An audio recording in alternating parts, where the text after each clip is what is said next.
Yo, what's up guys? So with the patch 9.10 dropping today, of course I'm going to do a mid lane SoloQ tier list. It's been around 3 patches since I've done one of these, so I've got to cover a lot of changes today. There's a lot to talk about, so let's just jump straight into it. So kicking it off as always, my god tiers. You see the Ahri and you see the OP little circle thing around it. Ahri is just fucked. It's been fucked for a while. It's too strong and you need to abuse it. And if you're not abusing it, I don't know what you're doing. Glacial Augment, you go the GLP, Spooky Ghosts. They actually buffed Ahri like 2 patches ago. They buffed the cheap shot, which is true damage when you get a slow. And they buffed Ultimate Hunter, which means your ultimate's on even... You get like a 30-second ultimate late game, guys. It's stupid. And if you think Ahri is too mechanical for you, you're like, wow, I cannot... You know, it's a charm, it's a Q. You press ultimate to dash around. Is this too hard for you? Play Malzahar. Malzahar also super good this patch. It's been good for a while now. You can either go for the GLP with the Glacial Augment setup, or you can opt for a more damage build with the Ludens, the Rylai's, Liandry's. But Malzahar also a good pick. But if you're looking to spice things up a little bit, get a mechanical champion, definitely the Aatrox is making his way back into the mid lane on this patch. I think he has one of the best win rates mid and top right now. They kind of did like a mini rework last patch, and then they introduced like this massive hot fix, like a hot buff. I don't know what they do. It's like a hot... They buff the champion like after the buff. And he's super strong in the mid lane, guys. You go, right now, I'm not too sure if you go Conqueror or Electrocute. I've been running both. They did nerf Conqueror this patch, so maybe a couple of champions are a little bit worse off. But it's only like, I think you lose 2% damage on true damage or something. So I think that Aatrox is super strong.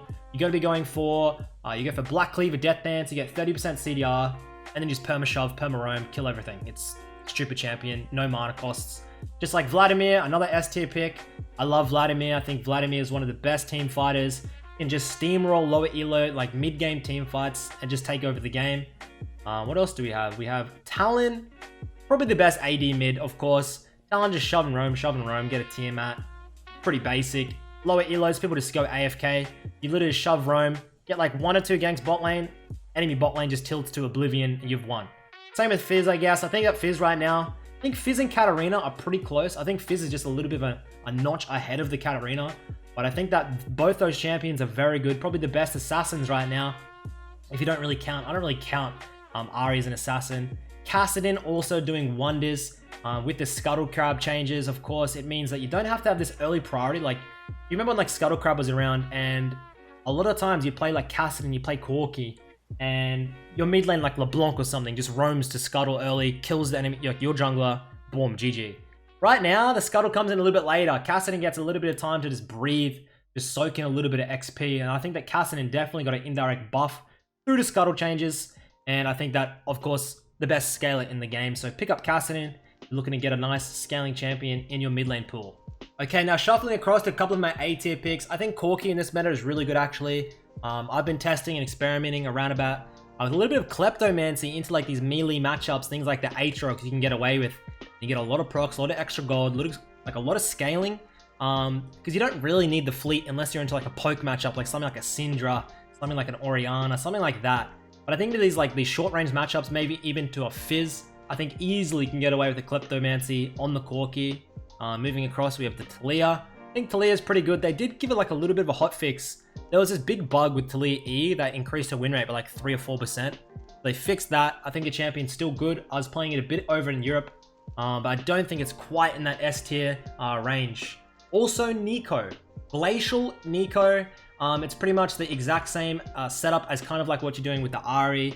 You're just looking for picks in the mid game to take over. You'll see it actually like teams like G2 just flex this shit everywhere. You can play it on hit. I preferably would rather you guys play it with the Glacial Augment with the GLP because it's just so simple and it's so easy to set up. But you can kind of pick and choose what you guys want to do. If you want to go for like a split push on hit build, you can do it. You just need to know how to really utilize the map and utilize your W to kind of get away safely. What other champions do I want a little touch on? I guess probably Silas is actually super strong. People think that Silas and Akali are dog shit. No, these champions are still very, very good. They pretty much just like, they just have such a nice landing phase and so much mobility that when you get into the high echelons, like when you get to Masters and above, a good Akali, a good Silas just takes over the game, bro. Like I verse like Lida, verse like Magi Felix on these champions, just fuck them, just bullshit. Complete bullshit when they're maximized.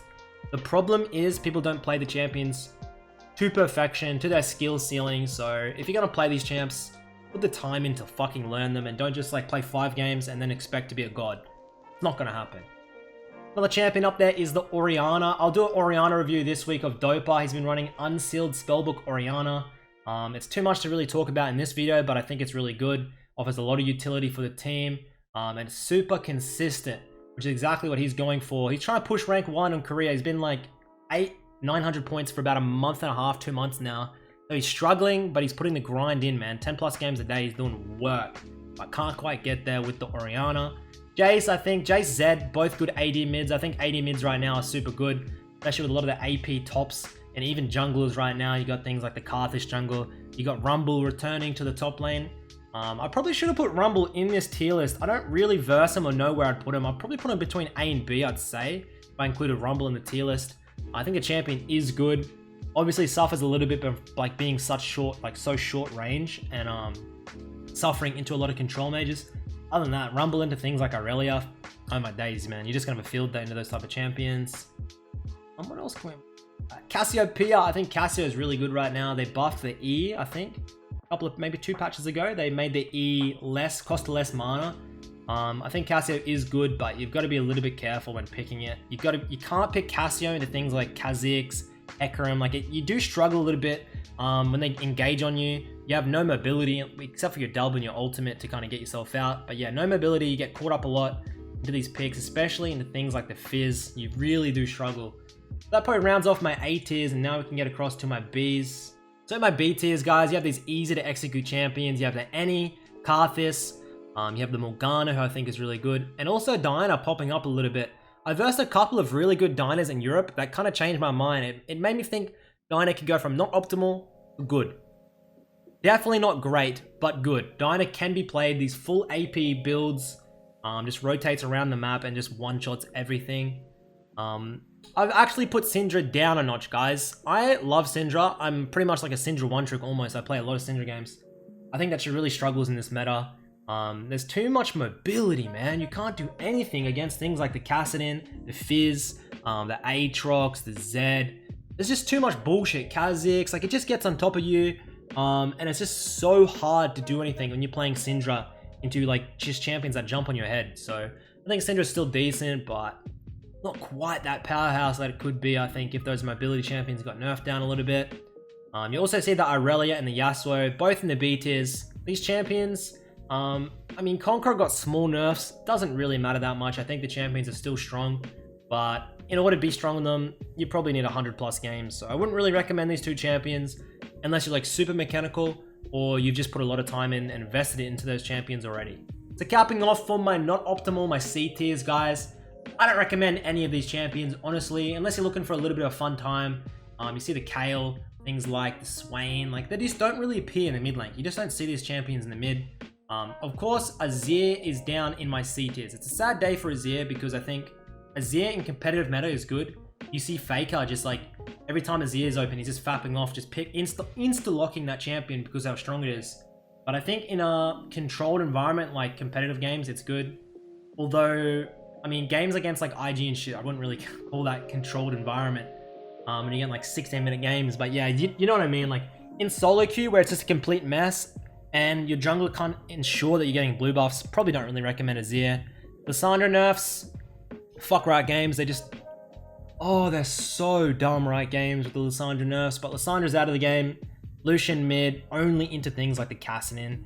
You can probably play, actually, Lucian mid into the Aatrox is actually not bad as well.